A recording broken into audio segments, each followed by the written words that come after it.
So my mother was very, very passionate about history, very, very passionate about the fact that I was growing up in a very rural town, surrounded by a lot of white citizens, which we love and still are connected with. But she wanted me to remember, you are a young Black man growing up in America, and you must never forget from whence you've come. You stand on the shoulders of those who died, fought, and did so many things that you will never know, but that you need to know for you to have the advantages that you have. And so she was very adamant about learning history.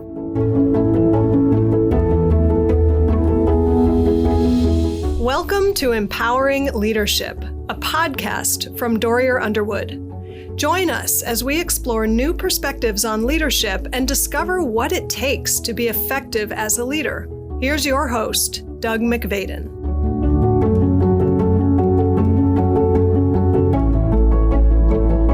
Find out about hidden history that you never knew about, and there's a reason for that. I've got Phil Armstrong from Greenwood Rising on this edition of the Empowering Leadership Podcast.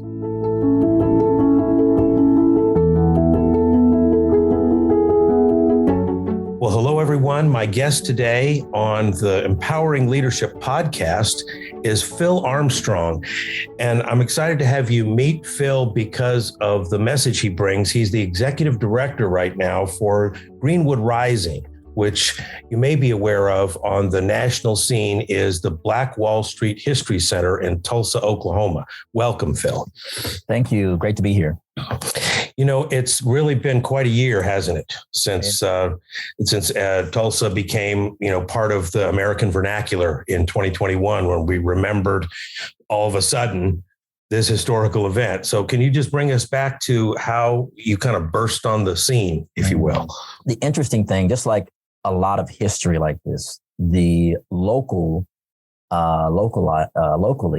this is something that North Tulsa citizens and geographically North is the area north of downtown. And it's, referred to as North Tulsa and is historically been seen where African Americans have lived.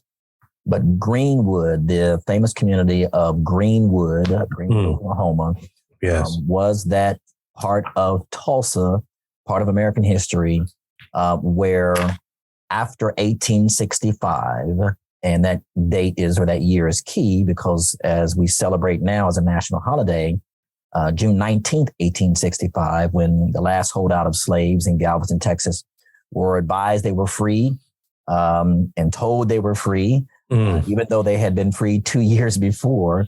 But that's where the term Juneteenth, June 19, comes from. So 1865 forward, and the interesting note about Oklahoma is tying into that history, that it wasn't until 1866 that the Native American tribes of Oklahoma released their slaves. And there are probably many people that are listening right now who didn't realize Native American tribes thoroughly practiced in chattel slavery. Wow. You go back to 1834, the signing of the Indian Removal Act, where the 5 so-called civilized tribes signed a treaty with the U.S. government to release their lands in the South. And hey, we'll give you this land in Oklahoma and Arkansas. You take the Trails of Tears. It was the Cherokee, the Salisaw, the Seminole, the Cherokee, and the Muskogee Creek. And we have all the history in our history books about the Trails of Tears. We sure do. No one talked about the slaves, the African slaves that they owned, that they brought with them, that packed the mules and packed the wagons. But they were an integral part of the move of Trails of Tears to Oklahoma and Arkansas. And one thing about the slave ownership of the Native American tribes, contrasting that with the brutal slavery ownership of that we're kind of stereotypically aware of in terms of the cotton barons of the South, is that the tribes were much more congenial. They actually made their slaves, their African slaves, a member of the nation, of the tribe. And therefore they married within the tribe. They had children. There was a crossing of the bloodline lineage. And so that gave forth the term freedmen that we know about today. Black citizens who were freed in Oklahoma from the tribes. And that occurred in 1866. And they signed treaties to release their slaves, just like the United States did.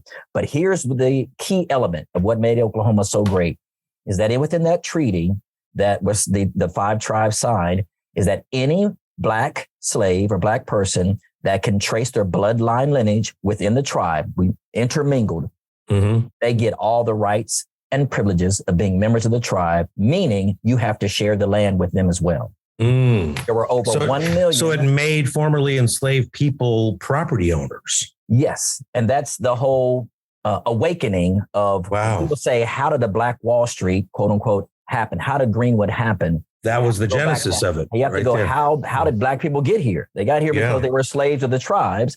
And then when they signed those treaties, there were among the 5 civilized tribes, there were over 1,042,000 acres of land that were dispersed among the freedmen of the tribe. And so immediately, nowhere ever in American history were Black people in mass given land. Wow. That is the genesis of what happened, is that all of a sudden you have Black people and they own land. And if it's 1866 in Oklahoma and you own land, you have power. You have you're a big deal. You're a big deal right away, right? I mean, so that is one of the few places, maybe the only place in the United States, you're saying that there was that kind of empowerment, economic empowerment. They had a legacy of land, something that was worth something undeniably. There's no doubt that there is no other recorded history in the United States where thousands upon thousands of Black citizens literally were given land. I mean, it goes back to the concept of 40 acres and a mule, if you will. That's not the original concept to the tribes. But when you think about, hey, here's land, here's what we're giving you, go and do something with it. And so that started the Oklahoma Blacktown movement. Immediately, these Black citizens, and one particular person that really was the impetus behind the development of these towns is a gentleman called Edwin P. McCabe, E.P. McCabe. He was a Black attorney and land settler. He was actually based out of Arkansas, but he would come into Oklahoma and he would go to these towns and he would encourage Black citizens. And the vernacular, if you will, would have been used at that time, would be, let's show the white man what we can do. Right. We've been given this opportunity. We can be productive. We can organize. We can take care of ourselves. Let's take advantage of these opportunities. Yeah, let's get our act together collectively. Yeah. Immediately, towns started popping up. By 1883, there are over 30 Black towns. Boley, Oklahoma had a Black-owned bank. Langston, E.P. McCabe actually bought the land that became Langston, Oklahoma, which gave way to the historically Black college, Langston University. It is rich, rich history. So you start there, then you understand how you get to a Greenwood, because Black people own land. That land had oil and gas discovery on it. So overnight, these Black citizens who were once slaves are now millionaires, and they're in this place called Oklahoma. Well, let's back up for a moment, because we're diving right in. And that is amazing what you've just said about all the Black towns. You've already said 4 things that I didn't know anything about, and I've actually read on this. So, this is great, Phil, that to have you put it all together in the larger context. It makes the whole event seem so much more vivid and important, really, because what we're talking about that we haven't mentioned, because we're assuming people have heard about the massacre, the Greenwood Massacre in 1921, which is what we're leading up to. You're telling us how we got there. But let's just, for people who don't know anything about this and are hearing this for the first time, just frame that up, and then we'll go back to E.P. McCabe and the towns and walk our way through. Go ahead.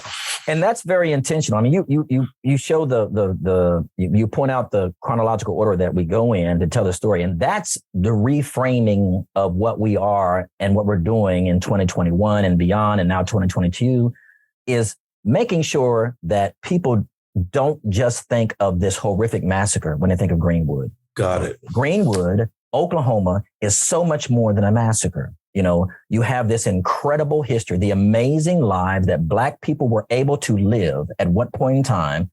They could live free lives in Oklahoma, and no one's ever been told this history. And within that history, there's this 18 hours of the worst racial violence that ever occurred on American soil that people are just now being awakened to. But our hope is that people don't just rest in that misery, in that horrible moment. You become aware of it, but it opens you up to, oh my goodness, this is incredible history besides this massacre that I don't know about. So that's why I go into that detail. But what happens is by 1921, the historian Hannibal B. Johnson, who was the lead curator for this history center, the museum that I'm sitting in right now, he uses these words. By 1921, the summer of 1921, the Tulsa community, the city of Tulsa, became a powder keg of racial animus, racial jealousy, racial animosity, fueled by the members of the Ku Klux Klan, who were in control of every aspect of governmental agencies and businesses in Tulsa. And when you're downtown Tulsa, the railroad tracks abuts downtown Tulsa. And so right as Tulsa is growing and becoming this, quote, emerald city, you could stand downtown Tulsa, look across the railroad tracks and see a community of Black citizens, 10 to 12,000 African Americans, 30 to 35 city blocks, a mile north and a half a mile wide of Black people living their lives free, independently, and in most cases, living lives better than their white counterparts. You have to understand that the history was going on. 1915 was the release of A Birth of a Nation, and Oklahoma has this growing racial animus against the activities that Black people were able to ascribe to, and that is obtaining wealth. And so again, 1921, you have this growing contingent of the Ku Klux Klan. You have this incredible Black wealth that's seeing freedom and actualizing the American dream like never before. And on May 30th, 1921, you understand Tulsa was very segregated. Black people, if they were going downtown, it was because they worked. They were worked, hard labor or in domestic labor. That was the only time they could be downtown. A young 19-year-old Black boy named Dick Rowland was a shoeshine boy. He worked downtown. There was one place that was set aside for African Americans to use the restroom, to have colored restroom facilities. Yep. And that was the third floor of the Drexel building. The Drexel building actually still exists in downtown Tulsa today. So if you worked downtown as a Black person, you could relieve yourself in one place, one building, the third floor. He goes to the Drexel building on May 30th, uses the restroom, gets back on the elevator to go back to the first floor. The elevator operator is a young white girl, 17 years old, named Sarah Page. Something happens to the elevator. It leans, it lurches. Something happens where he loses his balance, and to catch himself from falling, he suddenly grabs her arm to catch his balance. It startles her. She screams. The elevator rests on the first floor. The doors open up and he takes off running. The scream was heard from across the street at Renberg's grocery store, and the merchant who owned the store came running across the street. And what he saw was this Black man running away and a distraught white girl in the elevator. That's what he witnessed. What was reported in the paper the next day, front page paper, Tulsa Tribune, said nab Negro for attacking girl on an elevator. That striking of the match, as I mentioned earlier, that racial animosity, powder keg, and all it needed was a striking in the match to set it ablaze. That article is credited as being that striking in the match. That was printed. Dick Rowland is arrested. He's brought downtown to the courthouse. May 31st, front page article that was published at 3:15 p.m. By 4 p.m., rumors of a lynch mob begins to form around the courthouse. So within 45 minutes, those who were of that mindset of the Klan were ready to come and drag him out the courthouse. The tensions grow. The crowd gets larger. By 9 p.m. that night, May 31st, Greenwood gets the notice, word of mouth, they're going to lynch Dick Rowland. Someone needs to do something. So there were about 36 African-American men who served in World War I, who came back to Greenwood. They served their time, came back in 1919. But here's the key. They still had their guns, their ammunition. They were unafraid. They were disciplined. They gathered together, about 36 of them, got their guns, and decided to march downtown to help protect Dick Rowland. Their only intention was to make sure that he got his justice, his due service in court, and we're not going to let this young man be lynched, not on our watch. So they come downtown and surround the courthouse with their guns. But what did that do? That enraged the white mob that was there. Can you imagine 1921? Black people aren't even supposed to be in this part of the town. And we look up and you see 36 black men with guns marching towards you. It enraged them. And the word goes out. Black folks have lost their mind. They're going to kill white folks. We need your help. The crowd just really literally begins to explode in terms of people coming down. And by 10:30, obviously the emotions have reached a fever pitch. And one of the white members of the mob, his last name was McQueen, and he goes up to one of the black soldiers standing there with his gun and tries to take his gun away from him. That young man's name was Johnny Cole. They wrestle over the gun, and the gun discharged while they were fighting over the gun. That discharge took place at 10:30 p.m., May 31st, 1921. And more than one eyewitness account has quoted as saying, quote, all hell broke loose, unquote. The shooting, the killing started there. The black citizens, the 36 black soldiers, they retreat to Greenwood. And at that point is when it really just turns horrific. The Tulsa Police Department of 1921, many of them members of the Klan, began to deputize. All of this is recorded history, by the way. It's all kept by the Oklahoma Historical Society. So all of this is recorded history. They deputize the members of the mob. They're given guns. They're given ammunition. Those who couldn't get guns, they broke into pawn shops. Again, all this is recorded history. They broke into shops, stole guns, got ammunition. By 1 a.m., they collectively, as a mob, the estimates are between 1,500 to 2,000 white men charged up with this anger, and they march into Greenwood, crossing the streets of historic Archer and Elgin at 1 a.m., and they begin 16 to 18 hours of shooting, of looting, of burning, of killing, of murdering, of destroying the downtown business area and the homes, the churches of Greenwood, and completely decimated. By the next morning, 11:21 a.m., martial law is declared. The Oklahoma National Guard are called in to quell the violence. But by that time, the fighting went all night long up into the morning hours, and it completely destroyed the community, leveled it. Literally looked like a bomb was dropped and leveled the community. And that is the 1921 Tulsa, what used to be the race riot, but in 2018 was changed to the Tulsa Race Massacre. Yeah, and wasn't one of the most amazing facts to me that I read is that they used planes to bomb the Greenwood neighborhood or to drop something on the home. So the intention was to destroy the whole community. Is that right? Yes, that's correct. So again, eyewitness accounts from blacks and whites. And let me also, while I'm saying that, Greenwood, like most, if not all, black communities around the country at that time, were never exclusive communities.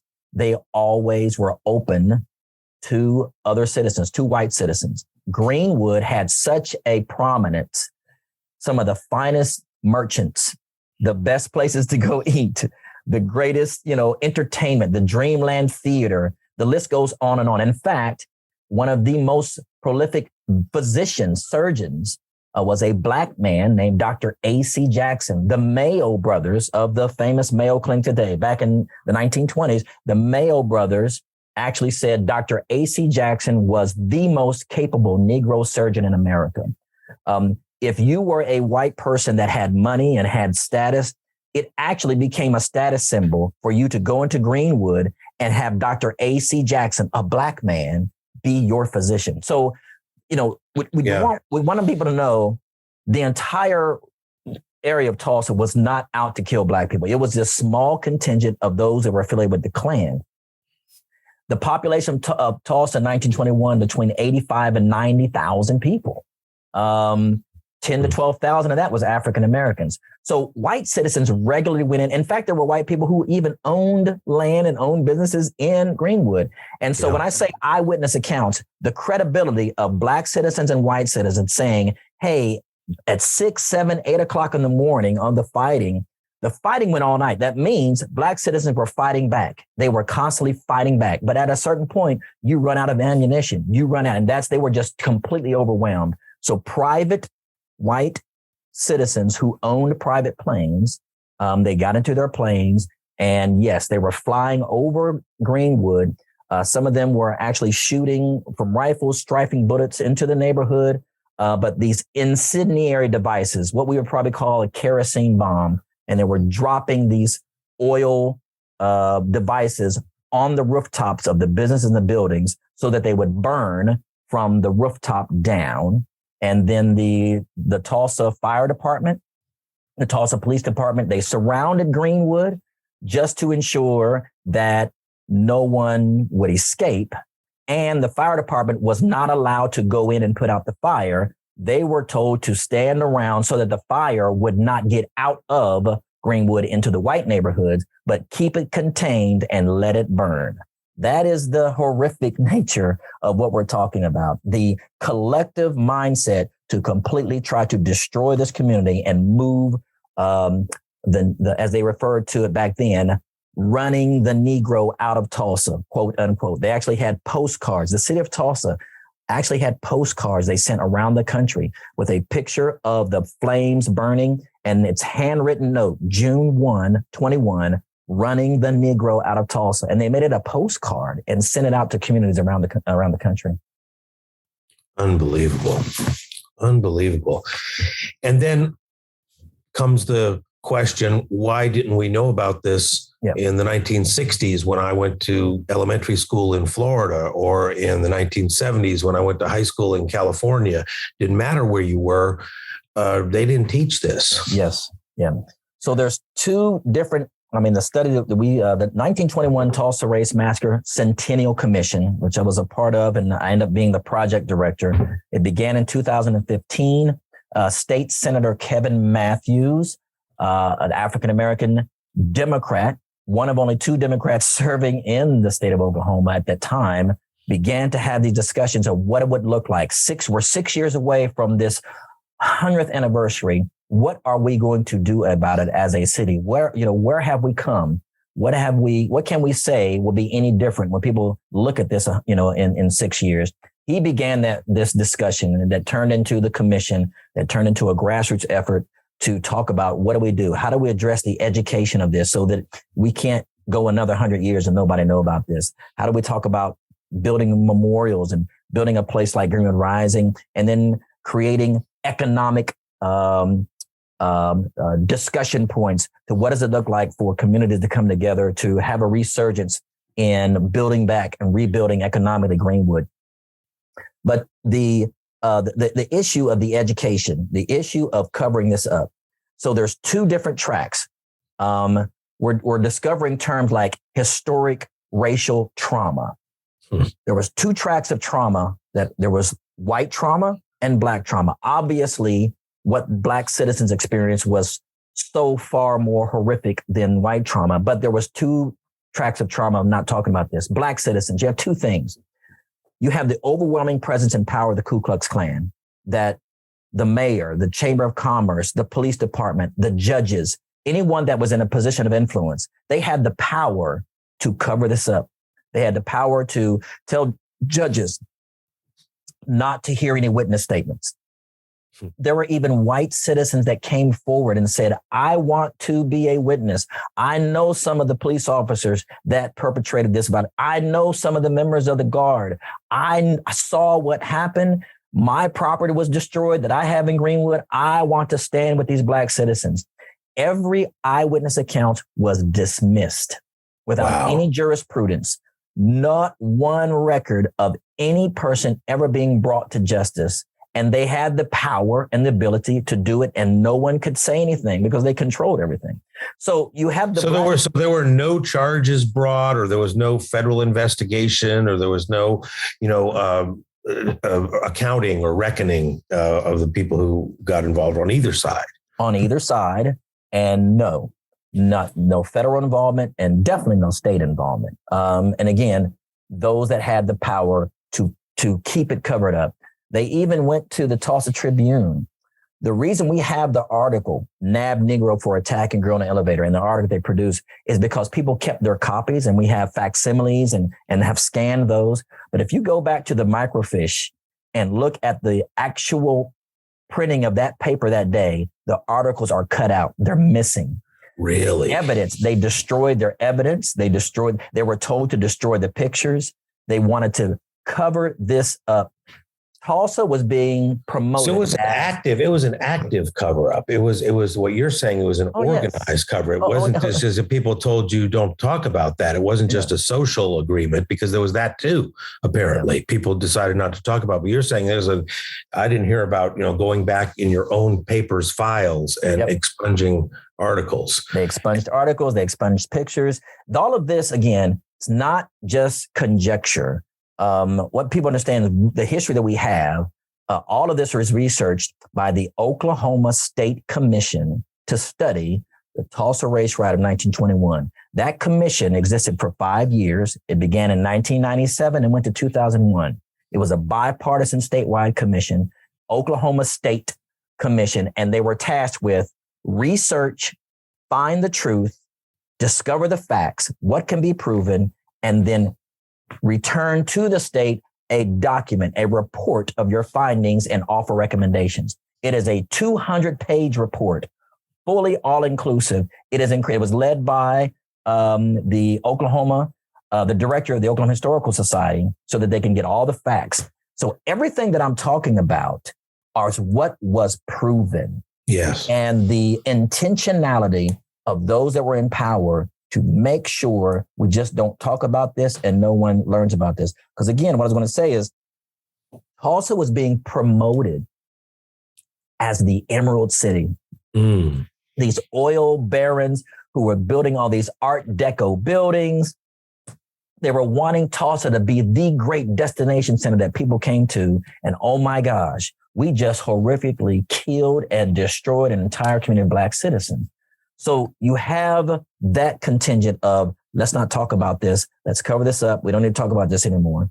Then from the Black side, the trauma was this. And I offer this to groups when they come in and I talk to them. And I say, explain to me what Black mother would have wanted to tell her children about the horrific way in which maybe her husband or their uncle or their neighbors were gruesomely murdered in the community, and pass that down to their children. They literally did not want to traumatize their families, their children. They didn't want to talk. Who wants to talk about that? So among the Black community, they didn't talk about this for that reason. And then number two, out of fear of the power of the Ku Klux Klan.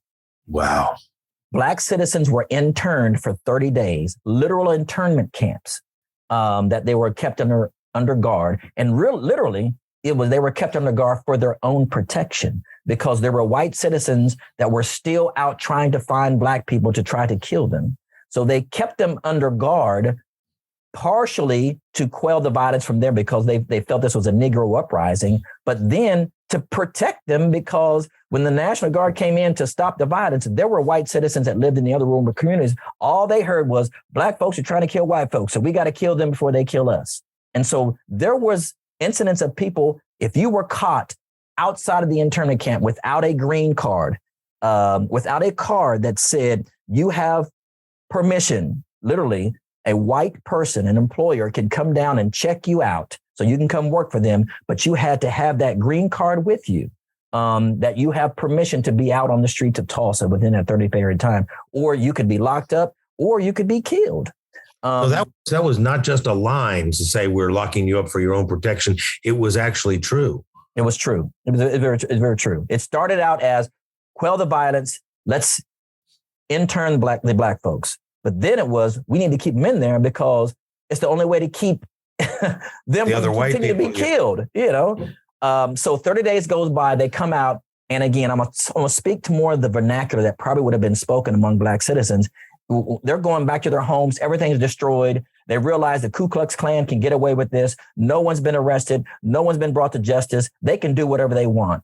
The comments would probably have been, leave those white folks alone.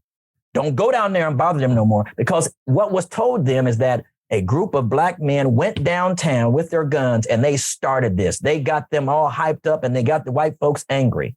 So even like don't stir up the hornet's nest. In other words, leave them alone. We should have never gone down there. It was the idea. That would have been the thought. We should have never gone down there. Look what they did. And so the thought that don't bother them. Do you want them to come back again and kill the rest of us? Just leave them alone.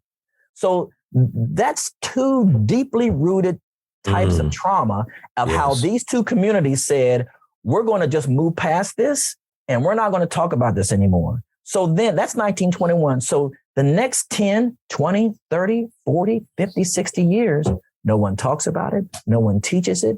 No one's brought to justice. It's actually erased from local history. And what about all the white people who know that they did that? And the people in their family know that they have become a murderer, that they become a mass murderer, and they're going to go back home and just have dinner like nothing happened. Two things. It shows the power of the Ku Klux Klan at that time, because even white citizens were threatened. White citizens who went to help the church. There are three major churches. We have their notes in their minutes: the Holy Cathedral Catholic Church, the First Presbyterian Church, and the Methodist Church downtown Tulsa, that went out to find Black, as they called, refugees, bring them to their church basements, hide them, feed them, clothe them. But they had to do that and kind of be secretive about it, because those in the Klan would consider you a traitor, a race traitor. And so they were highly, as we know, highly influential in terms of their terrorism, not only of Black citizens, but terrorizing white people. Who are you? And threatening you and your business. And like, you would feel that you must cooperate with the Klan if you're a white person. Otherwise, they're going to now come for you. Exactly. And we actually have a record of that. We actually have one of the donations that we received, a generous donation by the McGrath family. John McGrath. McGrath is a large railroad development company in the Midwest. And he presented to us last fall the Red Cross pins. If it wasn't for the American Red Cross, these Black citizens would have starved to death. American Red Cross, there's a document called Angels of Mercy. The Black citizens called them. They literally nicknamed that. They were Angels of Mercy that came in, built the tents, set up soup kitchens, and fed and clothed and kept these Black people who did not escape, who did not get killed, keep them alive. But his great aunt, both of his great aunts, they were assigned to the Red Cross. They lived in Muskogee, Oklahoma. Demographically, that's about an hour's drive south of Tulsa. If you were driving your car, probably then would have been taking a half a day. But they were assigned to come to Greenwood and be on the American Red Cross staff and worked and helped nurse these Black citizens. When they returned to Muskogee, he gave us the pins, the American Red Cross pins that they wore in 1921. But his family was run out of town when they found out that they went to go and help the Black citizens. The Ku Klux Klan in the Muskogee area threatened their lives. They wouldn't let the ice truck come and drop off ice at their house. They would terrorize them when they come in town to try to buy things. They had to move their entire family to Arkansas. They left the entire state because of the intimidation from the Ku Klux Klan, just because these two ladies from their home, from their family, went to help with the American Red Cross. That was the power of the Klan, even among white citizens. So when you think about white citizens who didn't say anything, some of them, was under threat. And then for those that did speak up, the pastor of the First Presbyterian Church downtown Tulsa, he was run out of town because he would stand at his pulpit and he would talk to his parishioners about what we must do. How can we call ourselves Christians if we don't help these Black people? And really called for a outcry of the just outcry was going on. He was run out of town. So this terroristic mindset did not just hover over Greenwood, it hovered over the entire community. And so when you add to that multiple years of not talking about it, it is not too far-fetched to see how students could grow up in Oklahoma, black and white. And then they for many of the stories, for me, was hearing people come up to me over the last couple of years as we were making this way to the 2021 commemorative activities. And they knew this work that I was doing. I could be in a grocery store on a Saturday afternoon and I could count you the number of times, black person, white person, they'd be in their late 30s, 40s, some early 50s, and they'd come in, recognize me and say, hey, and they could start the sentence and I could finish it. That's how many times I would hear this. Do you know the first time I heard this? And then they would all say the same thing. And again, this is black and white, many different times. They'd say the same things. I was in a college course somewhere outside the state of Oklahoma.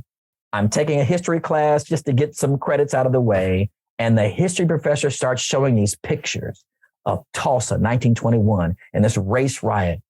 And three things they always say. I had to sit there, and the first they say, I was shocked. The second thing is they were embarrassed because other students in the class would say, hey, aren't you from Oklahoma? Hey, what happened? Tell us about this. And they have to sit there and say, I have no idea what this is.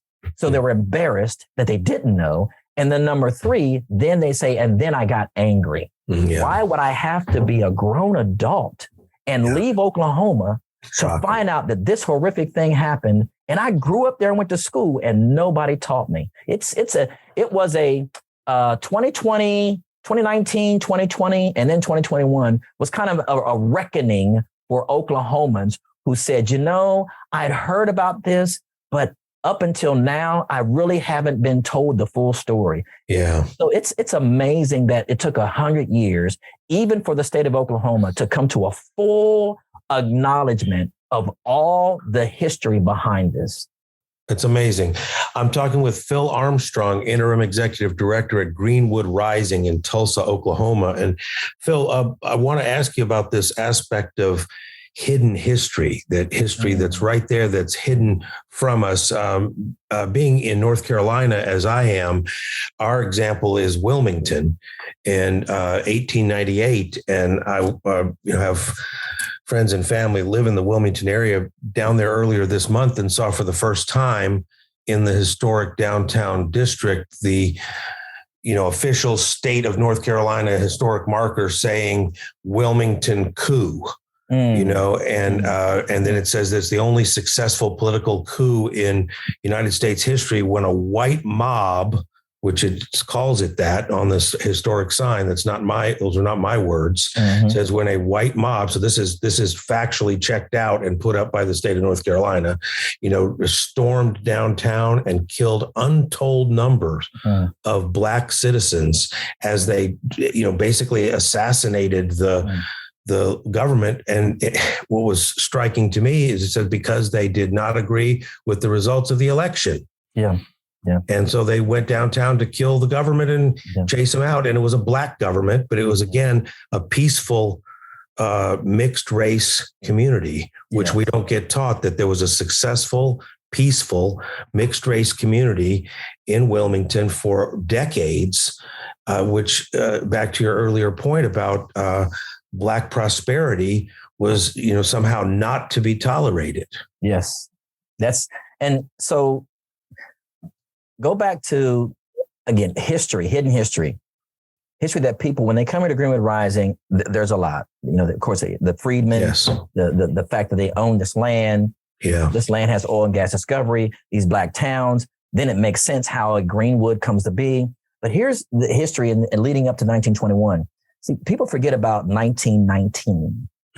It's called the summer or the Red Summer of 1919. Then your audience can go right now to Google and just type in Red Summer 1919. That was a 6-month period of time when there were over a dozen outbreaks of racial violence against Black communities. Baltimore, Maryland, Washington, D.C., Philadelphia, New York City, Longview, Texas, Elaine, Arkansas. The list goes on and on. And it happened in such a short period of time. So, Phil, what was going on? What was? We talk about the downward spiral of the economy of 1921, the stock market. But in 1919, when soldiers returned from World War I, the United States had an extreme downturn in the economy. So white soldiers were returning to America, losing their homes, could not find a job, unable to take care of their families. And it was happening all across the nation. Yet, because of Jim Crow and segregation, these Black communities that were insular economies, they would work outside the community, hard labor, domestic worker, but they couldn't go downtown and spend their money. They couldn't go and borrow money from the bank. They had to work outside the community, but they spent all their money in their community. So while these white communities were having trouble economically, they could look into the Black section of their town and see Black folks living fine, taking care of each other, their own businesses, their own shops. And it created this anger, this racial animus that how can they be living better than me? Remember, Birth of a Nation came out in 1915. So in 1919, there was just community after community after community where white mobs would just, out of their anger that you're living better than me, just go in their communities. So it's called the Red Summer because of the blood that was spilled in such a short period of time. One of the worst of them all is not too far from here, called Elaine, Arkansas. Over 1,000 Black citizens in the Black community of Elaine, Arkansas were all murdered, just killed. So 1921 was not the first. Wow. It was the biggest because of the economy here, and that there was no other place since then or even before then that had that much Black wealth in one geographic area. But 1919 said, hey, go into these communities and just destroy them. So that was the buildup to 1921, is that this was an atmosphere, what we call the arc of oppression, the systems of anti-Blackness that was in America that was going into these communities and just destroying them. So this untold history that people are looking at and saying, oh my gosh, what else don't I know? We know about, exactly. We know about all the great things and all the things that make us great patriotic Americans. But what we're realizing, and on the north face of our wall, of the exterior wall, as you're walking up to Greenwood Rising, there's a larger than life quote. I have a picture of him on my shirt today. The poet and playwright James Baldwin. Yes. And we have his quote. It's the theme for the center. Not everything that is faced can be changed, but nothing can be changed until it is faced. Isn't that great? James Baldwin. And so going back into history, we want to talk about the good, but you got to talk about the bad. And guess what? Yep, you got to talk about the ugly. That's really where healing comes from is, oh my goodness, all of this history, it's not comfortable history, but it's history all the same. And it helps us understand, no wonder we're still so divided. No wonder there are communities that don't trust the police or those that are in authority. There is a history that has never been addressed, and it's been passed down inside communities. But overall, the United States coming to a reckoning, we have a lot to do to go back and repair. When you talk about reparations is not always writing a check to someone. The full definition of reparations is this: repairing past damages and making amends. Repair the past damages and make amends. It's not our fault. We're not building these centers and talking about this history to make white people feel guilty about what happened 100 years ago. We're using this history to say we are all stewards, Black and white, red and brown. We're stewards of what has been passed down to us. And we are in a position to say, you know what? What happened in 1921? What happened in the 1960s? What happened in these other communities? We don't have a legal obligation, but do we have a moral obligation to address that happened, stop covering it up? And what are things that we can put in place now to start a real healing, a real recognizing? And part of that here in Greenwood is, what does it look like for the city of Tulsa, for the state of Oklahoma, for private and philanthropic dollars to come together and say, how do we kind of get back to some of what Greenwood was at that time? A resurgence of Black-owned homes, a resurgence of Black-owned businesses. And can we do this together in the name of repairing the damage? That's where we are now. And I think that's where a lot of communities are around the nation that open up and say, you know what, we have an obligation to do something better. That's great. Well, before we finish up, I want to ask you a little bit about yourself and your connection to Greenwood and how this became your calling, obviously. Tell us a little bit about your background. So born and raised I've been in Oklahoma now 25 years. As the old folks say, this October, the Lord willing and the creek don't rise. I will be here 25 years this October. But this history gets started with me. It goes all the way back to a place called Bidwell, Ohio, southeastern Ohio, which also has known of these pockets of Black citizens who crossed the Ohio River during the times of slavery. And when their feet touched the banks of the Ohio River, they were free. So you have these small pockets of Black communities. And I grew up in a part of Ohio that had a small contingent of historic Black communities. So my mother was very, very passionate. I'm going to tell you why I mentioned her. Very, very passionate about history. Very, very passionate about the fact that I was growing up in a very rural town surrounded by a lot of white citizens, which we love and still are connected with. But she wanted me to remember, you are a young Black man growing up in America, and you must never forget from whence you've come. You stand on the shoulders of those who died and fought and did so many things that you will never know, but that you need to know for you to have the advantages that you have. And so she was very adamant on history. So take that childhood, then you add it with, I went to Central State University. There were two HBCUs in Ohio, Wilberforce University and Central State, two Black schools. I was a sophomore in 1991 when one of my college professors spent an entire semester teaching us about the amazing lives that Black people live in the territory of Oklahoma. And we talked about the Black towns and Boley, Oklahoma, and Greenwood and Black Wall Street and the riot, as it was called then. So that was my first introduction, full immersive history. Wow. 1997, 6 years later, I moved to Tulsa. My best friend from college from here. So I moved to Tulsa, and I was shocked. I was just shocked that this country boy from Ohio, knew more about this history than almost everybody who lived here. And it was just like, how come you are not May 31st? No one's talking about anything. No one's doing anything, right? No one's doing anything. And you know more than them. You're telling them about Greenwood. You were telling them. Unbelievable. Yeah. Wow.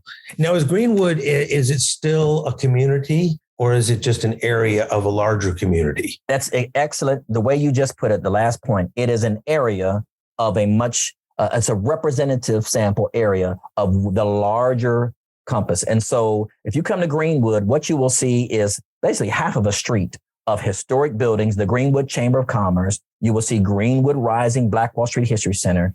And that is pretty much what's left in terms of the economic center of what Greenwood was. Got it. The historic boundaries are still there. Yeah. And the areas that was Greenwood in this community are mainly owned now by the Tulsa Development Authority. Much of it open, vacant land.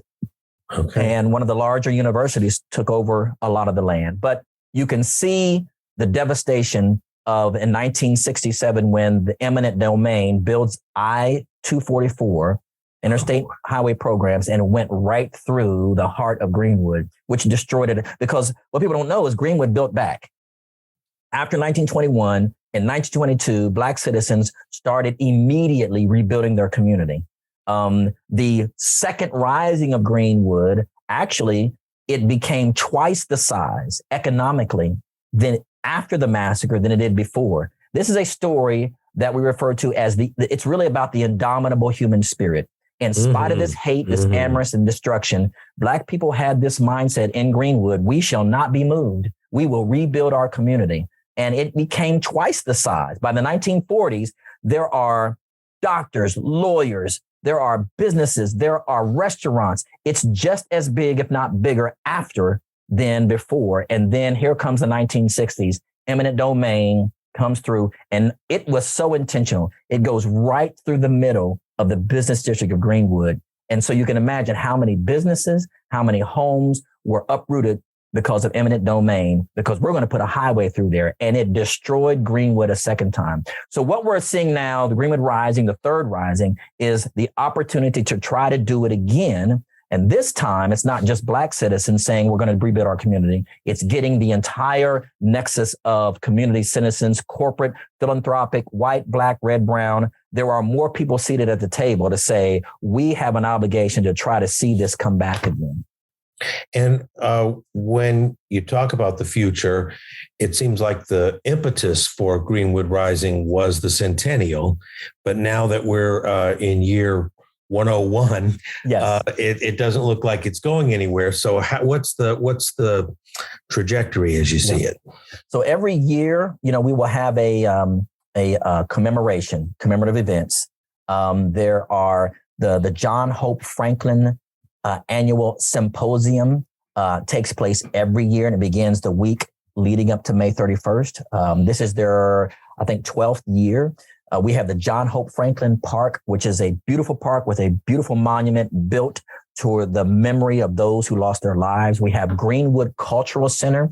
That was the first facility built with the Black Wall Street Memorial on their campus, where you can go and see all the businesses that were destroyed and the listing of their insurance claims of what they claimed that were never honored, and shows where it was about $2.7 million of damage and destruction back in 1921. And you can see that memorial. And Greenwood Rising comes into play to say, we're not just talking about this particular part of history.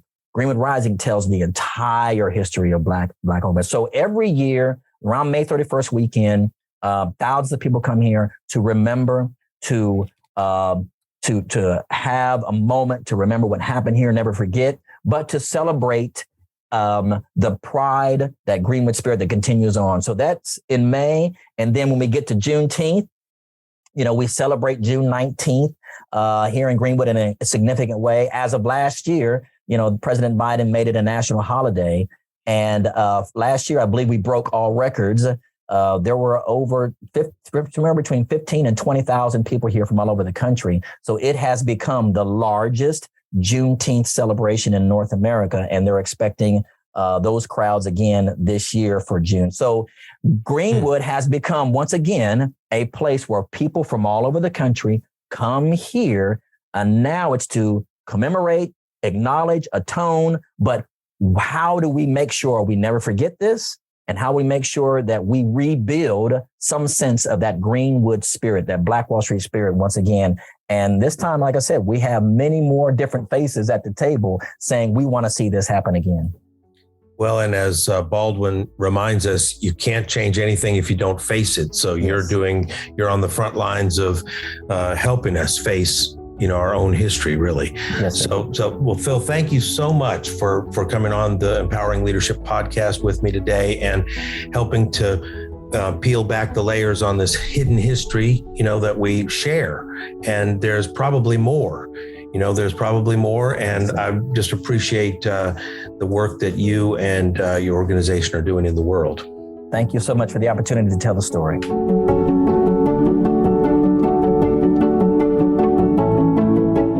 Thank you for listening to Empowering Leadership. If you enjoyed this episode, take a moment to subscribe for free on your favorite podcast platform. Give us a rating and a review so that other leaders like yourself can find us. Sign up for Dorrier Underwood's email newsletter by visiting us at dorrierunderwood.com. Dorrier Underwood serves visionary companies who are serious about realizing their dreams and who are unwilling to settle for incremental results. Our clients are looking for breakthrough results and a deeper sense of satisfaction and fulfillment. To learn more, visit us at dorrierunderwood.com. That's it for now. Go forth and be amazing and take good care of your people. Empowering Leadership is produced by Dorrier Underwood and Andy Go of Gojo Studios.